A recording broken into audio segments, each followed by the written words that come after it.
G'day everybody and welcome to episode 5 of the Pressure Point podcast. We've had a really big week in footy this week, a few upsets, a few disgruntled matches I would have thought, but I think the biggest news of the week would have to be the Conor McKenna COVID news. How did that hit you, Marcus? Huge news, wasn't it? I think that when they called that emergency press conference on Saturday Arvo, it sort of sent a lot of shockwaves through the AFL world.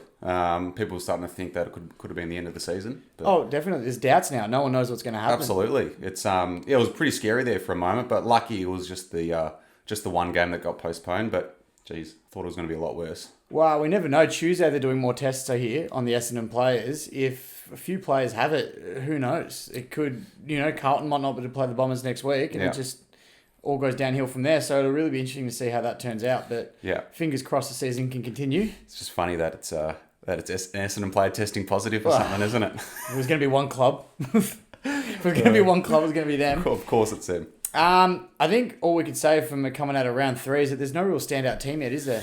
No one's really taken the competition by storm, have they? I mean, Collingwood's been pretty consistent. Collingwood's been consistent, apart from round 2 wasn't great for them, but they didn't lose. So. Yeah, exactly right. But their 2 wins have been pretty good and pretty impressive. So I'd probably say them. That's pretty much it. Oh, because Gold Coast have been pretty good too, haven't they? You wouldn't have thought it. You wouldn't read about that, would you? No. So yeah, so it's good. I think every year the AFL just gets super even, doesn't it? It just gets more even and even every year. It's just good for footy. It's It good is. for footy to have It's everybody great to see. But yeah, the Tigers have dropped off a bit though, haven't they? I don't know. I don't know if it's just... I don't know what's happening at the moment. I think some rival clubs have sent some coaches into Richmond to be like a Space Jam. They've taken all the Richmond players' talent. I'm thinking either Carlton or Gold Coast have infiltrated the Tigers and stolen their talent. So it's up to us to find wrong out. with that. Well, it's up to us to find out Michael Jordan to come get the talent back now. But we'll see how that pans out. Well, speaking of, we'll talk about round 3 games now, which of course on the Thursday night we had Richmond versus Hawthorn. For a Richmond supporter, oh boy, it wasn't excellent looking at that game. Although all credit to the Hawks, they played really well. They really came out hard after having a disappointing loss to Geelong the week before. Their skill level, their use of the footy, everything was just really top notch. I thought they did really well. Their desire to hunt the footy was good, and it just wasn't there for the Tigers. I don't know what's happening down at Tigerland at the moment. It just looked like your hunger is gone. Like you've been up for so long, and it's just like you've achieved everything a club can achieve. You just didn't look hungry or just the usual Richmond style of play. It was just gone. No, we didn't. We didn't at all. And honestly, I don't like to pinpoint, although it starts from your leaders. And I think the biggest and the most notable one at the moment is Jack Rewalt. And let me tell you, I'm not happy with Jack Rewalt at the moment. I've written a little note for him, so excuse me if I'm looking up at the screen a bit more than usual. But I want to hear this. Well, This will be the first time I've heard this, actually. So I've kept it fresh for you. Now, Jack, this is for you, so if you're listening. Before I start, just know, I think the world of you and what you've done for the Richmond Football Club. However, if you don't want to be out there this season, then step aside now. Don't give us false hope every time the football comes into our forward line and heads your way. Your half-assed, pathetic efforts won't cut it anymore. I don't care how many Coleman medals you've won, you're a leader of this club. You can't mope around on the football field and not give 100% without it affecting all the other players. There are players in our reserves itching at getting a game in the side at the moment. It's not an easy side to crack. And watching you walk around the way you are, it'd be killing them to see you do that. You're still a top tier forward. You're one of the best in the business. Now start acting like it. I'm losing my shit watching Jack play. It's easy for me to sit on my couch and comment about your performances, but I'm not the only one noticing this and your lack of effort with your poor body language. If you want to become a 3-time premiership player, pull your finger out of your ass and start inspiring the players around you to lead by example on and off the field. Yours sincerely, Quinn DeLuca. Now, that's just a little rant I've got for Jack. He probably won't hear this, but he's a leader of the club and everyone's noticing he doesn't look like he wants to try. I don't care if your form's down, but he doesn't look like he's trying. Did you notice that watching the game, or was that just me I having a just had rant? a moment to just that was a... Oh, jeez. I need to compose myself after that. Yeah, I noticed that too. He just looks, again, he just looks disinterested. He just looks like that's it. Like he's done everything he can for the club. And just as you said, he just looked like he's moping around, and it's bizarre, isn't it? Because he's meant to be one of your main leaders. He is on the ground, yeah. And he's given half-assed efforts like that. So I don't know. It doesn't affect me as emotionally as it affects you. But Jesus, it just hurts not to see them give effort. I don't mind if their form is off because that happens to everybody, all teams. But when the effort's not there, it upsets you, especially knowing that I still feel Richmond's in their window. I feel like we're not out of it yet, in my eyes. And with players playing like that, it's not going to happen again. We're going to let it slip away. You know what I mean? But another thing from that night as well, your other key forward, Tom Lynch. Oh. How did he miss that from 10 metres out? 10, 15 metres out direct. And that, you guys had a bit of momentum at that stage too. I mean, the comeback probably wasn't going to happen, but mounting it was coming. He kicks out and who knows? I don't know. You pay him how many $1 million a year, whatever, and he misses from 10 metres out. Yeah. There's no crowd pressure. Exactly right. I don't understand it. But anyway, I don't want to take away from Hawthorn's Hawthorn were good. Hawthorn played extremely well. And I think it really helped having Jaeger Amira back in the side. You noticed it too. Yeah. He was a big influence on the ground. Yeah. And as Alistair Clarkson pointed out, their loss to Geelong was, I think, purely because of their performance. Geelong, I don't think, were as good as that score showed last week. And Hawthorn are probably going to make a good impact this year. So I got him my votes for the game. Yep. I've given my one vote to Nick Vlosten, I think the only Tiger on the field that gave half an ass about being there, and it just was a solid wall down back. You get effort from him every week. Every week. I love Nick Vlosten. He's severely underrated. I wish he got a little bit more credit. So there's his credit for this week, one vote. My 2 votes went to Chad Wingard. He kicked his couple of goals. A very handy player, just so nifty. And my 3 votes to Isaac Smith. Awesome. All right. Then the next game on the Friday nights. This was another big one. It was the Doggies and GWS. Some calling it the best rivalry in the game at the moment, and it certainly lived up to it. There was spot fires left, right, and centre. There was that brawl at 3/4 time was one of the best brawls that's happened in a long, long time. Mate, people were throwing up fisticuffs. It was left, right, fantastic. Players just didn't give a shit if they were going to get fined or anything. It was great. It was brilliant. You even heard the umpire going, "Save your money, because he just knew that the half of them were going to cop fines. It's great. And what if Toby Green was out there? Oh, jeez, he would have loved that. Didn't he? He would have hating it, itching it to bits watching those players fight. It was good. It was good to see. But from the get-go, the Giants, they really went after the Bont, didn't they?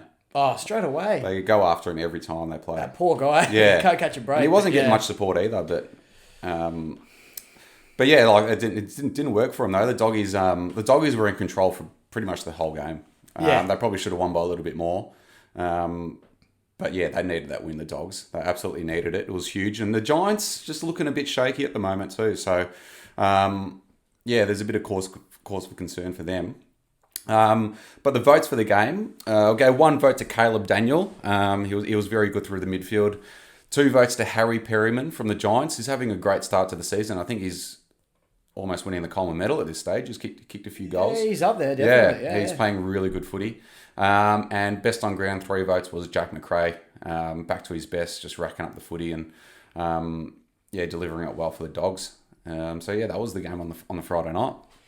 We'll move on to North Melbourne, Sydney. I think this was an upset of the round. I definitely thought North would have taken this one. We talked up North a lot last week, didn't we? Yeah. Just all the signs were there.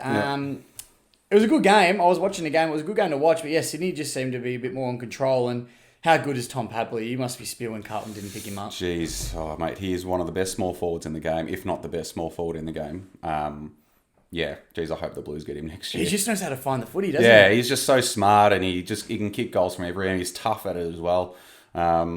He's almost a complete package for that small forward position. It's good to see and hopefully the Blues get him next year because he'd be very good down there. Yeah, you'd be keeping your fingers crossed. But other than that, it was just a really good game of footy. Real contested. It was hard fought, so it was a good win for the Swans, definitely. And I'll go through my votes. I had 1 vote to Isaac Heaney. I feel like he's been really consistent this year, down forward especially. My 2 votes to Todd Goldstein, the big ruckman. He had a really good game. He was winning hit-outs all day. And 3 votes to Josh Kennedy, the skip. So he did really well as well. That's it. All right. And next game, Collingwood St Kilda. That was hot pies. Well, this was billed as probably the match of the round. Didn't really live up to it though, did it? No, I think the Saints might have had another start like last year where they sort of gave us a bit of false hope. Yeah, again, another team that we talked up last week as well. Yeah. struggled in the heat against the Pies. They're really not making us look good over here at Pressure Point, are they? Northern Saints. Definitely not. They're hurting us, but no, it was a really good game, and Jeremy Howe took another hanger. I mean, no one's surprised by that, I don't think. Nah, does it every week, doesn't he? That's right. What else do we have? We have Braden Manor, plays 100th game. Yeah. So another D-Lar boy. Your mate. My mate. Yeah. We're in the same U level together, so that's about it, I reckon. But no, he played his 100th game. He had a really good game as well, actually. We'll get him on the show if he's listening. Yeah, we'll try. Braden, if you're listening, come on, join us. And I'll go through my votes for that one as well. So I gave one vote to Dan Butler, I think probably the most impressive of the Saints, the former Tiger. He came out well, just looked like he really wanted to win the footy and state a case for himself at the new club. So I'm glad he played really well. My 2 votes went to Taylor Adams, and my 3 votes went to the ball man himself, Steel Sidebottom. He just had a really good game. Dominated through. Alrighty. The next one. game. Oh, yeah. The game down at Cardinia Park on Saturday night between the Blues and the Cats. Jeez. Oh, mate. It's a very different podcast this week. But in all seriousness, the reason why me and all the Carlton supporters were so pissed off last week is because we know that we're capable and we should be playing at the standard that we played against Geelong on the weekend. And geez, we addressed all the issues that plagued us against Melbourne and to a T. Like the first 3 quarters were unbelievable. Led by a superstar, Paddy Cripps, who was just dominant again. Had 24 touches, 17 of them contested, kicked a couple of goals as well. So and that's arguably Carlton's best win in a very long time, to be honest. Like Geelong down in Geelong, we haven't won there in 24 years as well. So huge win, and we dominated. We got out to a 42-point lead at one stage too, and geez, that last quarter, God. I tell you what, I said this to you before the podcast, but if Carlton need to find a way to give back to their members for holding on to their memberships during COVID, I think they should be giving out free pacemakers. Mate, I needed one. My heart was pumping and I don't even support either side, and I was getting nervous. I couldn't imagine what you were going through. Oh, mate, it was incredible. Like, it was, I had to turn it off when Geelong were coming back for a couple of minutes just to relax, because it was getting too much. I didn't want us to blow that big lead that we had, and it would have been very undeserving if Geelong did get up. So glad we hung on, and bloody hell, that was a good win. And I'm glad. I'm more impressed that they were able to bounce back after last week, because as I said, we know that's the standard we should be playing at now with the team that we've got. So I'm glad we did, and geez, it was a great win. My votes for the game, I gave 1 vote to Eddie Betts. Superstar. Jeez, and that just shows why we got him back to the club. He's unbelievable. Just what he does, his pressure, his goal assist, and he kicked a couple of great goals as well. He's just great to have around the club. 2 votes went to Paddy Cripps. I already mentioned how good he was. My 3 votes, my best on ground, went to big Mark Pitnet. Absolute revelation coming from the Hawks. He played 7 games in 5 seasons at Hawthorn, and his 2 games so far for the Blues is just dominated. Blessing in disguise, Matty Cruz getting injured. It is. We're very, very, very concerned. Like, whenever Cruz has been injured, we've always been very concerned. But now, there's no issues at all there. Like, Pitnet looks like he's just... He might... it's like Cruz is not going to come straight back in when he's fit, if Pitnet keeps playing the way he does. If he keeps up this form, yes, Cruz is going to have to really push, definitely. Yeah. So, it's great. It's great to see. Let's hope that sort of kickstarts our season. Definitely, I reckon it will be a big lighter for the team.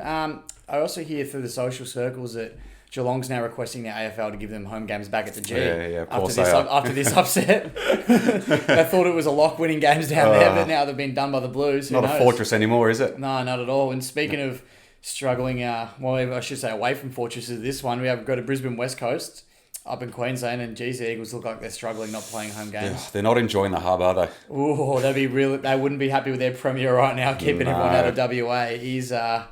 They're not having a bit of fun. Another titan of the game the last couple of years that seems to be losing form, from West Coast, Richmond, GWS. These top teams the last couple of years seem to really be struggling at the moment.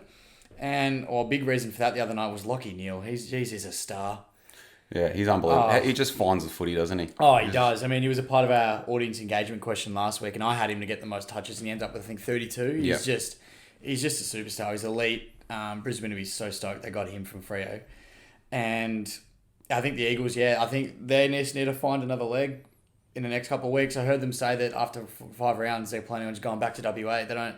Yeah. They're just ignoring what the AFL have told them at this point. But I mean, the point of footy is you're not always going to play at home. It's obviously annoying, but you've got to try win games away. And the Eagles are a quality side. I think they've got to try and find that way to win in Queensland because at the moment, I just don't think. I think it's just mentally for them at the moment. They're just not enjoying being up in Queensland. Obviously, they've got the talent. Like they're, arguably the best team in the comp. So I just think it's just their mindset at the moment. They're just not happy being up there, away from family. They need to start getting wins ASAP. Yeah, otherwise they're gonna severely drop off. Oh, big time. And I'll go to my votes. I gave one to Andrew Gaff. He just had a really, really dominating game for the Eagles. I mean, shame he couldn't sort of help his team get over the line there, but he just had a really good game. I give my 2 votes to Big Hugh McCluggage, and as mentioned, my 3 votes are going to go to Lachie Neale. He's just a superstar. Cool. Oh, the next game. The game on the Sunday between Gold Coast and Adelaide. Wowee. Jeez, this made me happy. This made me happy. Jeez. Both teams, like Gold Coast, again, I did say last week, I do want to see like a good, 6 to 8 week block of Gold Coast because they are notoriously known for starting the seasons off very well. But, geez, they looked incredible against Adelaide, and Adelaide looked equally shocking. Oh, it was awful. I think they're almost a lock for the wooden spoon this year, Adelaide. But the way they're playing at the moment, you'd think so. Well, everyone locked in Gold Coast for the spoon, and they're definitely not going to... Well, I'm not going to say definitely, but they don't look like it at this stage. So, so it's great to see the Suns doing well, and it's great to see their number 1 draft pick just dominating again. How good is he? He's unbelievable. Yeah. He launched a goal from outside 50 on the left boot, earlier on in the game, and he just tore it apart. And he's a tank. He's a big boy too for a first-year player. He's going to be a very solid player. I reckon he's the best first-year player in years. Yeah. Last person, I mean, he's only played 2 games, mind you, or 2 or 3 games, but the best player, I think, since in his first game was Judd. Yeah. I mean, I don't remember someone dominating the first couple of games just like that. So I know. It's crazy. I mean, big shoes to fill, but yeah. He's got a body of a 25-year-old. Yeah. Like he's just huge. Just massive, and and the 2 goals he did kick against Adelaide as well were both on his left foot from about 50 metres out. So he's scary. He's very scary. Can he win the Brownlow? Oh, he's a smoky. He's a smoky. I tell you what, if he keeps playing like this and Gold Coast win a few more games, Gary did it at Gold Coast. Why can't he? If he's the only one getting votes. Yeah, for sure. I think his odds are going to be shortening by the week or by the day. Definitely. I think it wouldn't be I'm not promoting gambling, but it wouldn't be a silly idea to put a couple of bucks on him to win the Brownlow at the odds that he'd be at the moment. And another thing with this game, I've noticed the last couple of weeks, Gold Coast have, their form's improved. They've won a couple of games. Richmond forms seem to have dropped. You reckon Brandon Ellis is the underlying there? He's the difference, isn't he? Maybe he's the one bringing all the intel over. Mate, the moneymaker. Bloody Brandon Ellis. But yeah, so our votes for that game, we got 1 vote to Ben King, 2 votes to Took Muller, and obviously the 3 votes went to Matty Rowell. I think he's probably leading the pressure point voting at the moment, I reckon. I think he's up there. I think he's had 3 votes 2 weeks in a row now, so yeah, he'd be up there with Lachie Neale. All right, we'll move on to Fremantle versus Port Adelaide. Due to unforeseen circumstances and the scheduling of the Pressure Point podcast, we did not expect the game to be pushed at 8:10 on the Sunday afternoon, so we don't actually have the results for this game. I think both our tips were going to be Port Adelaide from memory, but... Wouldn't surprise us if Freo did get up there. Yeah, Freo to pull one off. Just considering the weekend that's been. Yeah, exactly. But how is it Fremantle and Port both playing in Queensland? Yeah, bizarre, isn't it? Absolutely bizarre. It's a weird season already, but we don't have anything from that game at the moment. Another quick note about that probably happened between now and our last podcast. Has Jessie Hogan dropping her barbell in his head. Oh... Incredible. Now, Jesse, I know gyms have been closed for a few weeks, mate, right, but surely you've just relax. Yeah, surely you haven't forgotten how to use a barbell, mate. Oh, mate, that is so unlucky. Oh, wow. All the best goes to Jessie Hogan. Jeez, that's funny. And then the other game, obviously, that we aren't able to touch on was Essendon-Melbourne due to the postponed game there. But we both gave our 3 votes to Connor McKenna. Thanks for ruining that one for us. Thanks a lot, Connor. Yeah. No one's come out and said how he contracted COVID yet. It's not known. Not known. There was talk that he did breach of protocols. Yeah. Yeah. But no one's really too sure. And I know he was in contact with players at training and in meetings and stuff like that. So like we said earlier, we're going to have to wait and see what happens with that. Yeah. But other than that, that's all our games for the week. And I think we're ready to move on to our engagement question. This episode, we're going to say, is Richmond's period of dominance coming to an end? I think after the last couple of performances, I mean, I hate to say it, but it's looking like it could be a potential outcome. I think you could mount an argument due to the way you performed last year in the first half. Yeah. But in saying that, you did have a lot of injuries last year, which was a reason why you started pretty slow. Yeah. But I don't know, it feels different this year. Yeah. It does. It feels different. So we'll just have to wait and see in the coming weeks how we go. But yeah, that's the question for the week. So let us know on Instagram. We'll put up a poll at some stage in the next couple of days. So let us know and go from there. So I think that's all for today. We've spoken about just about everything, I think. It was a much more enjoyable podcast, this one, than last week. That's for sure. I could tell by the Carlton jumper and the big smile on your face the whole day. So. Come the beggars! So we'll see you next episode for episode 6. That's it. Go Blues.